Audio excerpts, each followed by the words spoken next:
Bienvenue dans le podcast Une brique après l'autre, le premier podcast qui vous fait découvrir les coulisses de l'investissement immobilier en Belgique. Je m'appelle Elodie Sorgelos, je suis investisseuse, coach immobilier certifié et fondatrice de Real Estate in Belgium. Dans ce podcast, je vous partage tout pour vous permettre à votre tour de devenir un investisseur immobilier rentable et surtout de générer du cash flow positif chaque mois. Si votre but est de mettre l'immobilier au service de votre vie, abonnez-vous directement pour ne pas manquer les prochains épisodes. Vous êtes prêts ? Alors c'est parti ! Et les investisseurs, j'espère que vous êtes en pleine forme. Aujourd'hui, nous allons parler de fiscalité immobilière. Nous allons l'aborder autant sous la forme de la personne physique que de la société, en balayant toute une série de notions importantes au passage. Pour vous dévoiler tout ça, j'ai le plaisir d'avoir à mes côtés un invité particulier qui n'est autre que Olivier Goffy, expert comptable ITAA et fondateur de la société Direct Compta. Avant de rentrer dans le vif du sujet, Olivier, peux-tu te présenter en quelques mots ? Oui, donc bonjour. Je m'appelle Olivier Goffy. J'ai fondé la fiduciaire Direct Compta qui est basée à Braine-l'Alleud et également à Écosine. Et nous nous occupons de création d'entreprises, d'optimisation de rémunération de dirigeants d'entreprises, fiscalité immobilière et également nous donnons des formations comme par exemple finance pour non-financiers. Super. Alors Olivier, rentrons directement dans le vif du sujet. Comment est-ce que sont taxés les biens en personne physique quand on possède des biens immobiliers en Belgique ? Parce que la fiscalité, c'est quelque chose qui paraît compliqué, mais en fait, quand tu l'expliques, je trouve que c'est plutôt simple. Donc, est-ce que tu sais nous expliquer avec tes mots un petit peu comment ça se passe ? Donc, en taxation en personne physique, il y a trois types, on va dire, de taxation. Il y a la taxation de l'acquisition, la taxation de la possession et la taxation de l'utilisation ou location, autrement dit. Alors, lorsqu'on acquiert un bâtiment, eh bien, soit le bâtiment est neuf, et dans ce cas-là, c'est la TVA qui est applicable, donc TVA de 21%. Et un bien reste neuf jusqu'au 31/12 de la deuxième année de sa première occupation. Si le bien n'est pas neuf, bien ce sont les droits d'enregistrement qui s'appliquent. Alors le taux est de 12,5% en région bruxelloise et région wallonne et de 12% en région flamande. Aussi, il faut savoir que les droits d'enregistrement peuvent être récupérés si on revend le bien dans les 2 ans. On peut récupérer 36% en région bruxelloise et 60% en région wallonne. Au niveau de la taxation de la possession, eh bien il y a deux grands taxes, si je peux les appeler comme ça. Il y a ce qu'on appelle le précompte immobilier. Alors le précompte immobilier, en fait, c'est une taxation de la possession. Donc, vous avez un immeuble. Cet immeuble, eh bien il y a un revenu cadastral. Donc revenu cadastral, c'est un loyer fictif du bâtiment. Et le précompte immobilier est un pourcentage de ce revenu cadastral majoré de toute une série d'indices communaux et régionaux. Et en possession, il y a aussi le revenu cadastral qui peut, et je dis peut parce qu'il y a certaines exceptions, qui peut être intégré, ajouté à vos autres revenus dans votre déclaration fiscale, si ce n'est que le revenu cadastral de l'habitation dans laquelle vous habitez, donc votre habitation propre, elle, lui, est totalement exonérée d'impôts. Alors, au niveau de l'utilisation du bien, donc par utilisation, il y a l'habitation propre, c'est ce que je viens d'un peu d'expliquer. Donc là, dans ce cas-là, revenu cadastral égale exemption totale. Et par contre, le précompte immobilier est toujours d'application. Si l'habitation n'est pas donnée en location, l'exemple type, c'est vous avez un appartement à la mer, vous le louez pas, vous avez juste le week-end, donc en clair, il n'y a vraiment aucune location. La taxation, ça sera sur le revenu cadastral, donc revenu cadastral indexé. Donc chaque année, il y a un index qui est publié. Donc le revenu cadastral de base, on majore de ce pourcentage et on le majore encore de 40%. Et ça, c'est la base taxable, c'est ce qui vient venir s'ajouter à vos autres revenus dans votre déclaration fiscale. Alors, lorsque vous donnez par contre le bien en location, alors il y a deux choses à voir, en tout cas à avoir à l'esprit. C'est soit vous le donnez à un particulier qui ne l'affecte pas à son activité professionnelle, donc en clair c'est son habitation privée. Et dans ce cas-là, c'est la même taxation que si vous ne le donniez pas en location, donc revenu cadastral indexé majoré de 40%. Par contre, si vous le donnez en location à une entreprise ou à quelqu'un qui l'affecte à son entreprise, eh bien là, ce sera les loyers réels qui seront taxés. Enfin, loyers réels moins des frais forfaitaires de 40%. Autrement dit, vous serez taxé sur 60% des loyers que vous percevrez. Top, merci Olivier pour ces explications. On se pose souvent la question de comment sont taxés les biens justement qui sont loués meublés. Est-ce qu'en Belgique, il y a une taxation particulière? Si oui, comment est-ce qu'elle s'applique? Comment est-ce qu'on peut faire pour réduire également cette taxation? Bien évidemment, on connaît la réponse, mais je vais te laisser répondre à cette question. Donc, quand vous louez un immeuble meublé, eh bien, il y a deux parties qui sont taxées. Il y a la partie immeuble, qui est taxé sur, comme j'ai expliqué précédemment, donc en règle générale revenu cadastral, parce que souvent on le loue à des particuliers. Et il y a la partie meuble, et la partie meuble, là, sera taxée au titre des revenus mobiliers, donc taxée à 30%.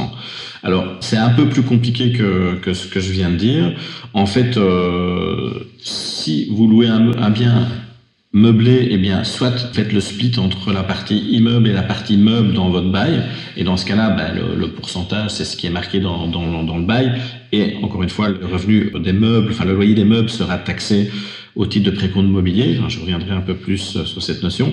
Soit c'est pas noté dans le bail, et dans ce cas-là, eh bien, il y a 60% qui sont considérés comme la partie immeuble et 40% qui sont la partie meuble. Ce qui est avantageux dans ce cadre-là, c'est que cette partie meuble, donc, comme je l'ai dit, ce sont des revenus mobiliers, taxés à 30%, mais taxés à 30% sur les revenus nets.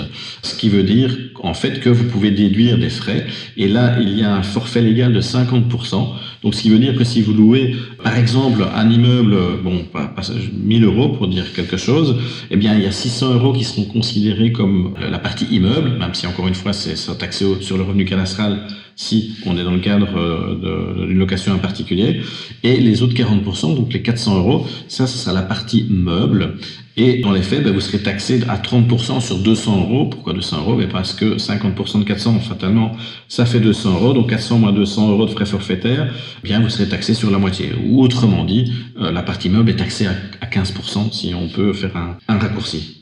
Et j'en profite du coup pour rebondir sur ce que tu viens de dire, c'est que ça fonctionne à partir du moment où on enregistre le bail. C'est-à-dire que si le bail n'est pas enregistré, si on a mis une quotité qui est différente au niveau de la répartition de la partie meuble et immeuble, l'administration prendra directement le forfait de base, donc à savoir 60-40. Donc pensez-y, parfois on se demande est-ce que c'est vraiment nécessaire d'enregistrer ces baux? Oui, et c'est notamment une des raisons pour le faire ici avec la partie meublée. Et petite précision également, c'est que souvent on nous pose la question de savoir, tiens, est-ce que c'est réellement intéressant de louer meublé vu qu'il y a une taxation?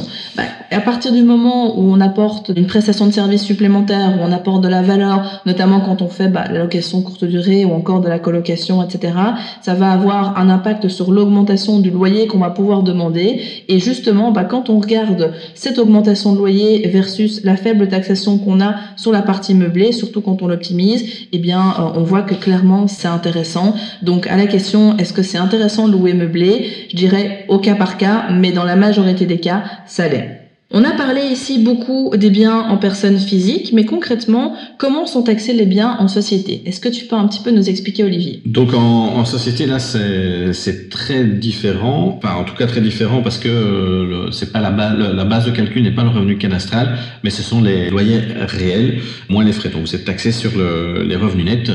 Sans oublier évidemment la taxation de possession, c'est-à-dire qu'une société est aussi redevable du précompte immobilier. Alors, ce qui est important de bien comprendre, c'est que si vous avez un immeuble dans une société, ok, vous le louez, vous avez des frais. Donc les frais, il y a déjà l'amortissement du bien. Donc en clair, c'est la dépréciation économique du bien, à ne pas confondre avec la dépréciation du bâtiment en tant que tel, ce qui arrive fatalement très rarement, parce qu'en général, le bâtiment prend plutôt de la valeur. Et tous les frais d'entretien, les frais d'aménagement, enfin bref, tous les frais qui sont liés à cet immeuble. Aussi un point important, c'est lors de l'acquisition de ce bien, les frais accessoires liés à cet achat, donc frais accessoires, c'est les frais de notaire, les droits d'enregistrement, enfin bref, tous les frais liés à cet achat seront déductibles à 100% la première année. J'attire quand même votre attention qu'il faut respecter, je vais appeler ça une procédure, c'est qu'on ne peut pas mettre ces frais accessoires en frais à la base. Il faut d'abord l'investir et faire un amortissement à 100% par derrière, sinon vous risquez de devoir refuser cette déduction à 100%. Ce qui est aussi important de bien comprendre quand on a un immeuble dans une société, surtout si on a un immeuble dans une société qui est autre chose que l'immobilier, on peut être aussi opérationnel. Si l'activité immobilière est bénéficiaire, eh bien en fait c'est pas ce bénéfice en tant que tel qui va être taxé, mais ce bénéfice d'activité immobilière va venir se greffer sur les bénéfices de l'entreprise, de la société. Et là, tout dépend. Si la société opérationnelle est en perte, évidemment, le bénéfice lié à l'activité immobilière sera moins taxé vu qu'il va venir manger la partie... la perte va venir manger la partie bénéfice. Inversement, si la société fait plus de bénéfices, le bénéfice de l'activité immo viendra s'ajouter au bénéfice de l'activité opérationnelle. Alors, une société, comment elle est taxée? Donc, la base imposable, c'est très simple. Donc, encore une fois, c'est le chiffre d'affaires moins les frais reste le bénéfice ou la perte, mais évidemment la perte n'est pas taxée. Et le bénéfice, il est taxé comment? En tout cas, sur quel taux? Eh bien, le taux de base est de 25%. Et si vous bénéficiez du taux réduit, eh bien, les premiers 100 000 euros de bénéfices sont taxés à 20%. Alors, je ne vais pas rentrer dans le détail, mais pour bénéficier du taux réduit, il faut être une petite entreprise, mais une petite entreprise, c'est déjà une grosse PME quand même, et respecter différents critères, notamment une rémunération minimale dans le chef du dirigeant. Alors là, tu viens justement de nous parler de la manière dont était taxée une société, comment ça fonctionnait. Est-ce que tu peux nous en dire un petit peu plus au niveau de la taxation sur la plus-value immobilière, à la fois dans une société, mais également aussi en personne physique? Donc, au niveau de la plus-value en personne physique, eh bien, si vous faites une plus-value après 5 ans que vous avez acquis le bien, eh bien, cette plus-value ne sera pas taxée, elle est complètement exonérée.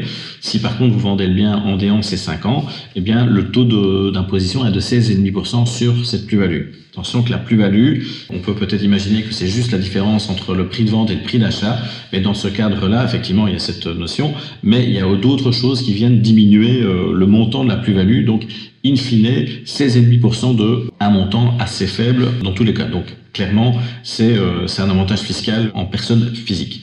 Je ferai juste une petite remarque, mais je reviendrai là-dessus sur le côté requalification en revenu professionnel éventuellement. C'est que si vous faites une activité, si vous avez des opérations récurrentes d'achat, vente et de plus-value, là, l'administration pourrait requalifier ça en spéculation et donc en revenu professionnel et taxé comme tel et plus au taux favorable de 16,5%. Au niveau de la société, je dirais que c'est plus simple et plus compliqué à la fois. Plus simple parce qu'en fait, la plus-value, c'est simplement le prix de vente moins la valeur comptable. Alors, c'est quoi la valeur comptable? Eh bien, quand vous achetez un immeuble, évidemment, vous avez le prix à 100% qui a été activé, en tout cas qui est dans le patrimoine de la société. Mais cet investissement, cet actif va perdre de la valeur au fil du temps. Généralement, c'est sur 1/30, donc chaque année, elle perd 1/30 de sa valeur de base. Évidemment, je parle comptablement. Et donc, plus le bâtiment est dans l'entreprise, dans la société depuis un certain temps, évidemment, plus la valeur comptable est de plus en plus faible. Et donc, la plus-value potentielle est de plus en plus élevée, sachant que la valeur vénale du bien va, elle, probablement augmenter, voire fortement augmenter. Donc, ce que je veux dire, c'est que la plus-value risque d'être importante. Alors, la plus-value, comment est-elle taxée dans une société? C'est le calcul que je viens d'expliquer. Donc, prix de vente moins la valeur comptable, ça donne un bénéfice et ce bénéfice fait partie des bénéfices de l'entreprise, taxé comme tel, comme je l'expliquais dans le point précédent, à 20 ou 25%, sachant que si on est dans le taux réduit, si on bénéficie du taux réduit ou du taux plein. Qu'est-ce qu'on peut faire pour éviter ça, ou en tout cas pour atténuer fortement cette taxation de plus-value? Il y a ce qu'on appelle le remploi. Donc le remploi, c'est quoi? En fait, c'est la taxation étalée de la plus-value. Alors, je vais essayer de résumer ça de manière assez simple. Il y a 2 conditions majeures pour pouvoir remployer la plus-value. Premièrement, c'est que le bâtiment que vous allez céder, sur lequel il va y avoir une plus-value, doit être au moins depuis 5 ans dans la société. Et deuxièmement, vous avez 5 ans pour remployer cette plus-value. Donc, autrement dit, si vous vendez un bâtiment aujourd'hui et que vous êtes dans le cadre des 5 ans, eh bien, vous pouvez exempter ou exonérer la plus-value pendant 5 ans. Si après 5 ans, vous n'avez pas acquis un nouvel immeuble, eh bien là, dans ce cas-là, vous serez taxé sur la plus-value, mais dans 5 ans. Si par contre vous rachetez un immeuble et que vous remployez, attention, c'est le remploi, mais c'est pas le remploi de la plus-value, c'est le remploi du prix de vente. Faut pas. La plus-value est étalée, la taxation de la plus-value est étalée dans le temps. Par contre, le montant que vous devez remployer, donc réinvestir dans votre future acquisition, c'est bien le prix de vente de l'immeuble que vous avez cédé. Et donc, si vous êtes dans le cas, donc en clair, si vous réinvestissez après 5 ans et que le bien que vous avez vendu était depuis 5 ans dans votre société, eh bien, la taxation c'est étalé sur base de quelle durée? Eh bien, sur la durée de l'amortissement du nouveau bien. Un immeuble étant amorti sur 30 ans, autrement dit, la plus-value sur l'immeuble que vous allez céder va être taxée sur 1/30 de fois sur les 30 ans à venir. Autrement dit, l'impact en termes de trésorerie, de décaissement lié à cette taxation sera relativement faible. Super, très clair. Et donc on voit, ça démystifie un petit peu cette fameuse taxation de la plus-value en société, parce que souvent on se dit ouais mais c'est pas intéressant d'acheter en société parce que justement la taxation est plus conséquente, etc. Mais on voit justement que grâce à ce mécanisme de réemploi, quand on le comprend et quand on sait faire les choses dans les règles de l'art, qu'en fait on le sent quasiment pas passer et que ça reste malgré tout intéressant de le faire. Tout à l'heure, tu as commencé à introduire une notion qui était intéressante, justement sur la requalification des revenus. C'est quelque chose dont on parle assez souvent, qui est assez mis en avant pour le moment aussi. Peux-tu nous dire, toi, ton avis sur cette fameuse requalification des revenus? Est-ce que tu en penses? Les règles un petit peu par rapport à ça? Même si ça reste, on le sait, malgré tout un petit peu flou. Donc, effectivement, la requalification des revenus immobiliers en revenus professionnels, ça reste en tout cas assez subjectif, même s'il y a des règles, non pas des règles juridiques, parce que le code ne définit pas quand exactement on passe en requalification. Le code dit juste que si l'activité immobilière est pro, on doit être taxé sur les revenus professionnels. Elle n'explique pas quels sont les critères pour passer de l'un à l'autre. Mais sinon, quels sont les critères à faire attention, parce que ce sont les critères que le fisc utilise généralement. Eh bien, ça dépend essentiellement si vous prenez un risque pour acquérir vos biens. Donc, et par risque, on entend crédit bancaire. Il y a également la fréquence de vos opérations, donc achat-vente. Donc, si vous faites régulièrement des opérations d'achat et de vente, vous êtes aussi... c'est un critère supplémentaire. Seul celui-là n'est peut-être pas suffisant, mais en tout cas, si vous faites crédit bancaire plus une fréquence d'opération, vous augmentez votre chance d'être qualifié. Il y a aussi d'autres critères. Si votre métier est lié à l'immobilier, parce que vous êtes agent immobilier, architecte, vous rajoutez quelque part un critère pour être requalifié. Évidemment, si votre seule activité, c'est la location immobilière, encore une fois, vous augmentez vos chances de requalification. Donc, en fait, la requalification, c'est une question de fait et aussi une question de toute une série de critères qui, mis ensemble, font que l'administration dira, c'est pas une gestion en bon père de famille, mais c'est une gestion professionnelle. Et donc, je suis susceptible de requalifier vos revenus immobiliers en revenus professionnels. Alors encore une fois, pourquoi je dis subjectif? Parce qu'un contrôleur n'est pas l'autre, donc chacun aura sa perception. Et donc, c'est pas toujours évident de donner une réponse claire dans une situation bien définie. Est-ce que je risque d'être requalifié ou est-ce que je ne risque pas? Moi, je dirais que si dans les faits, effectivement, votre activité est quand même clairement professionnelle, si vous avez quand même quelques immeubles, je dirais... que vous commencez à avoir 3-4 immeubles et que vous faites du crédit bancaire et que vous avez quand même pas mal de fréquences que vous achetez et revendez, je dirais qu'il faut quand même se poser la question si ce ne serait pas judicieux de passer en société pour faire cette activité. Pourquoi? Parce que peut-être que vous n'avez pas la perception, mais les revenus professionnels sont taxés de l'ordre de 60% si on inclut les cotisations sociales. On les oublie souvent, mais c'est quand même 21%. Et que si vous êtes en société, eh bien, le taux de taxation est au pire de 25%.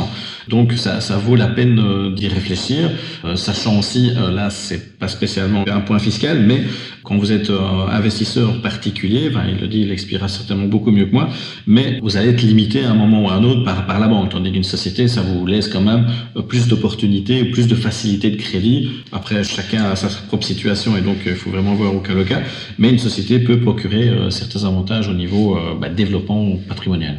Tout à fait. Et justement, on a abordé cette question dans un épisode précédent. Si vous ne l'avez pas écouté, je vous invite à y retourner, où justement, je parle de l'investissement en nom propre ou en société. Qu'est-ce qu'il faut faire? Est-ce qu'on peut faire les deux en même temps? Quels sont les avantages? Je fais aussi un point qui rejoint ce qu'Olivier a dit, donc concernant la requalification des revenus. Et justement, pour terminer sur quelque chose de positif par rapport à ce point-là, c'est qu'un jour, effectivement, il y aura une réglementation qui probablement évoluera.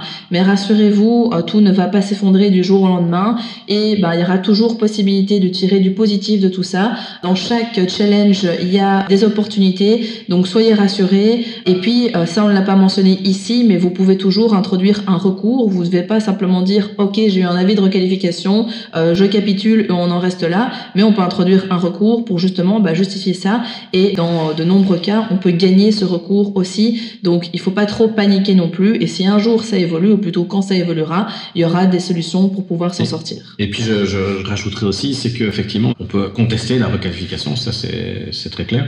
Mais quand on passe en revenu professionnel, oui, les revenus deviennent professionnels, mais les frais le deviennent également. Donc, il y a aussi un calcul à faire à ce niveau-là.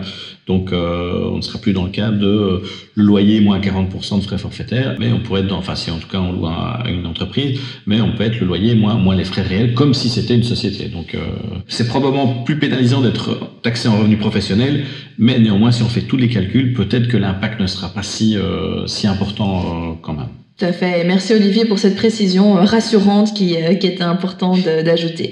Il y a une question qui revient souvent, c'est concernant la location courte durée. La majorité des personnes ne comprennent pas comment est taxée cette fameuse location courte durée. Parfois, on se mélange un peu les pinceaux avec la TVA, avec la partie meubles, pas les meubles, etc. Est-ce que tu sais nous éclairer un petit peu sur ce point? Donc, au niveau de la location de courte durée, en fait, il y a trois types de taxation. Donc, je prends Airbnb c'est quelque chose de très très connu, mais bon, il n'y a pas que Airbnb. Quand vous louez un bien à court terme pour quelqu'un qui vient passer quelques jours dans votre maison, dans votre appartement, vous serez taxé sur la partie immeuble, donc revenu cadastral probablement parce que c'est sûrement quelqu'un qui l'a fait, qui vient pour ses loisirs, donc pas pour une question professionnelle. Il y aura la partie meuble, donc la partie meuble, encore une fois, taxée comme expliqué précédemment, mais là il y aura pas de bail, donc ça sera vraiment 60% immeuble, 40% meuble, et également les revenus divers. Donc les revenus divers, c'est quoi dans ce cadre-là? Essentiellement, je dirais le nettoyage de l'immeuble. Et attention que par revenu divers, c'est les revenus encore une fois nets. Pourquoi? Parce que si vous facturez le nettoyage à vos locataires, fatalement, sauf si vous le faites vous-même, mais fatalement, vous allez demander à une société de le faire. Donc, il y aura des frais qui viendront en déduction de la refacturation de ces revenus, de ces nettoyages aux locataires. Et les revenus divers sont taxés forfaitairement à 33%. Donc, c'est assez simple, je pense, de gérer ça. Il faut juste avoir un suivi des loyers que vous percevez, de faire le split 40-60. Encore une fois, les 60, c'est pas sur ces 60 que vous serez taxé, c'est bien sur le revenu cadastral. Et je réincite si la personne vient pour son privé.